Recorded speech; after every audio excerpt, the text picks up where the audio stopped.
ही ये चीज बता चुके हैं कि कौन सा चैप्टर अच्छा है और कौन सा चैप्टर ज्यादा अच्छा नहीं है। मतलब किस चैप्टर से ज्यादा प्रश्न आते हैं और किस चैप्टर से कम प्रश्न आते हैं। पहले आप इसका एक लिस्ट बना लीजिए। अगर पहले से ये लिस्ट बनाए हुए हैं तब आपको दोबारा लिस्ट बनाने की जरूरत नहीं है। तो कौन कौन से चैप्टर आपको उसमें से अच्छा आता है और किस किस चैप्टर में आप कमजोर है, इसका भी एक लिस्ट बना लीजिए कि भाई हमारा फिजिक्स में ये चैप्टर मजबूत है, ये चैप्टर कमजोर है। पहले आप इसका एक प्रॉपर जब लिस्ट बना लेंगे और लिस्ट के साथ आप लोग समय को भी ध्यान में रखें कि भाई हमारे पास अब ज्यादा दिन नहीं बल्कि बस 60 दिन का समय है, तो जो करना है बस इसी 60 दिन में करना है। तो जब ये तीनों काम आपको हो जाए, सिलेबस देख लीजिए, उसमें से आप लिस्ट बना लीजिए कि किस चैप्टर में हम कमजोर हैं, किस चैप्टर में हम तेज हैं। उसके बाद समय कितना है इसको ध्यान में एकदम रखना है। ये चीज तो आपको अभी से लेकर के 2 महीना तक ध्यान में रखना पड़ेगा। एक एक दिन बीतेगा, आपको समय यहाँ पे घूमना चाहिए कि अब हमारे पास एक दिन और कम गया, अब हमारे पास एक दिन और कम गया, ऐसे होना चाहिए। तो पहला काम तो आप लोग ये कर लीजिए। दूसरा काम, एक स्ट्रॉन्ग टाइम टेबल बनाइए जिसमें डेली का लक्ष्य हो 6 से 8 घंटे पढ़ाई का, कम से कम 6 to 8 आवर। 6 से 8 घंटे अगर आप पढ़ाई में नहीं दे रहे हैं तो फिर टॉपर बनने का सपना छोड़ दीजिए। आप छोड़ दीजिए कि आप बहुत अच्छा स्कोर लाएंगे, क्योंकि 6 से 8 घंटा तो एक अच्छे स्टूडेंट के लिए जरूरी है। और वो भी अपने कॉलेज और स्कूल के अनुसार से आप एडजस्ट करिए कि कैसे हम 6 से 8 घंटा समय निकालेंगे।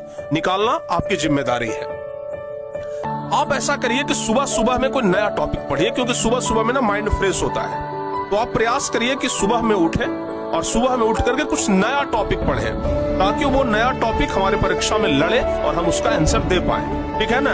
और सुबह सुबह आप जब नया टॉपिक पढ़ेंगे आपको याद होगा।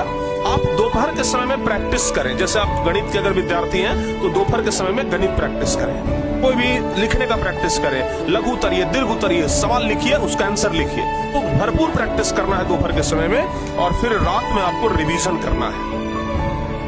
ये चीज आप फॉलो करिए। सुबह में याद करेंगे, दोपहर में प्रैक्टिस करेंगे और रात में रिवीजन करेंगे। ये आपका डेली का लक्ष्य होना चाहिए। और फिर साप्ताहिक लक्ष्य ध्यान रखिएगा। हर हफ्ते, हर एक सप्ताह में आप 1 या 2 मॉडल टेस्ट जरूर दीजिए। कोई भी एक किताब उठाइए, मॉडल टेस्ट उसमें से उठाइए और आप 3.25 घंटा बैठिए और उसको पूरा दे दीजिए। यानी कि हर एक सप्ताह कम से कम 2 मॉडल सेट अभी से आप लोग देना शुरू कर दीजिए। अभी के बाद 8 सप्ताह बचा हुआ है। अगर आप चाहेंगे तो 16 मॉडल सेट दे सकते हैं, और हमें नहीं लगता है कि वो 16 मॉडल सेट से बाहर प्रश्न आएगा। उसके अलावा कमजोर टॉपिक की रिकवरी भी करें। जो आपका टॉपिक सबसे कमजोर है उसको कोशिश करिए कि 2 महीना में उसको रिकवर करें। तो ये दूसरा प्लानिंग हमारा है, एकदम स्मार्ट प्लानिंग, जिसके जरिए जिस रास्ते पे चल करके आप टॉपर बन सकते हैं। तीसरा है 80/20 रूल को फॉलो करें। ये 80/20 रूल क्या है? मतलब अपना 80% समय महत्वपूर्ण चैप्टर को देना है और बार बार पूछे जाने वाले टॉपिक को देना है। अपना 80% समय कहां देना है? महत्वपूर्ण चैप्टर पर और बार बार पूछे जाने वाले टॉपिक पर। और 20% समय देना है जो कम महत्वपूर्ण चैप्टर है, जो ज्यादा महत्वपूर्ण चैप्टर नहीं है। ठीक है ना। तो अपना 80% समय जो है वैसे चैप्टर पे दीजिए जहां से क्वेश्चन बनते हैं, और 20% समय वैसे चैप्टर पे दीजिए, वैसे टॉपिक पे दीजिए जहां से क्वेश्चन इक्का दुक्का बनते हैं, मतलब ज्यादा नहीं बनते हैं। तो ये 80/20 रूल आपको बहुत ज्यादा फायदा करने वाला है। तीसरा के बाद चौथा है प्रैक्टिस, यानी टॉपर का असली फॉर्मूला। टॉपर का सबसे अचूक मंत्र होता है प्रैक्टिस। जितना ज्यादा प्रैक्टिस करेंगे उतना ही ज्यादा आपका बेहतर तैयारी होगा। तो प्यारे बच्चों, सिर्फ पढ़ना काफी नहीं है। ध्यान से सुन लीजिए हम क्या बोल रहे हैं। सिर्फ पढ़ना काफी नहीं है। पढ़ने के अलावा PYQ यानी previous year question, previous year question को हमेशा देखते रहिए। उसके बाद टेस्ट सीरीज हमेशा दीजिए, जो कि हम पीछे मॉडल सेट भी बताए। मॉडल सेट अपना अलग देना है, टेस्ट सीरीज और PYQ की तैयारी एकदम भरपूर करना है, ताकि आपका स्कोर बढ़ सके। अब जब भी आप टेस्ट देते हैं तो टेस्ट देने के बाद आप खुद ये एनालाइज करिए कि हमसे गलती कहां हुई। जहां पर भी आपका गलती हुआ उसको आप चिन्हित करिए कि भाई अगली बार से वो गलती नहीं होना चाहिए। आप ये भी देखिए कि टाइम कहां वेस्ट हुआ, क्योंकि परीक्षा में टॉपर बनने का एक मंत्र ये भी होता है कि परीक्षा में टाइम बचाना। 3.25 घंटे का टाइम है, उसको बचाना है। जितना ज्यादा आप टाइम बचा लिए आप उतना ही बढ़िया स्कोर ला पाइएगा। अगर टाइम नहीं बचाए तो फिर स्कोर आने वाला नहीं है।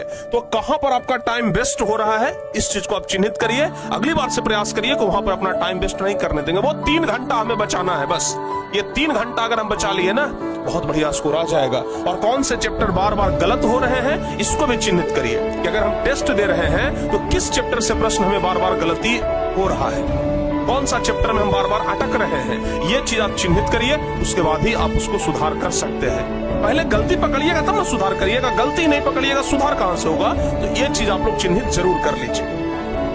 5वां है रिवीजन प्लान।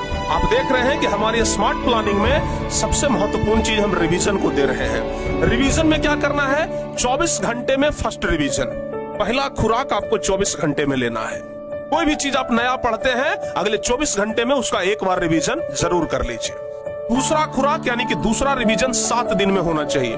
अगर कोई चीज हम आज पढ़े हैं तो पहला रिवीजन तो हम अगले 24 घंटा में कर लेंगे और दूसरा रिवीजन अगले 1 सप्ताह में उसको कर लेंगे। और फिर तीसरा रिवीजन यानी तीसरा खुराक हम महीना में एक बार। आपके पास 2 महीना का समय है ना।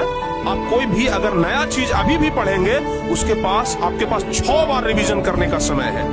अगर नया चीज भी पढ़ते हैं ना तो अभी हम 6 बार रिवीजन कर सकते हैं। ये अभी आपके पास समय है और जितना बार रिवाइज करेंगे आपका याद उतना पक्का होगा। तो रिवीजन का टाइम दीजिए। रिवीजन पर जितना ज्यादा समय देंगे आपका टॉपर बनने का संकेत उतना ही ज्यादा बढ़ते रहेगा। 6ठा है डिस्ट्रैक्शन कम करें। आप अपने मोबाइल का नोटिफिकेशन अभी से लेकर के 2 महीना के लिए बंद कर लीजिए। हम सिर्फ मोबाइल का नोटिफिकेशन बंद करने की बात कर रहे हैं, ध्यान से सुन लीजिए।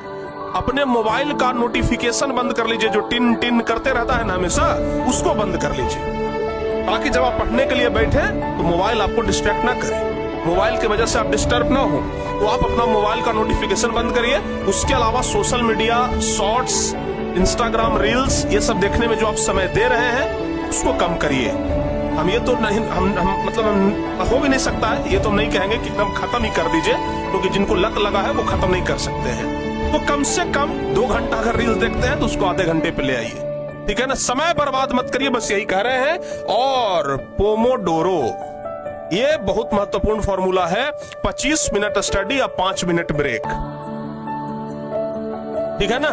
25 मिनट का स्टडी पर आप हर एक 5 मिनट का ब्रेक लीजिए, यानी आधा घंटा पढ़े तो 5 मिनट का ब्रेक। हर एक आधा घंटा पर 5 मिनट का ब्रेक लीजिए, आपका माइंड एकदम फ्रेश रहेगा। हर एक आधा घंटा पर 5 मिनट ब्रेक लेने का फैसला जरूर करिए।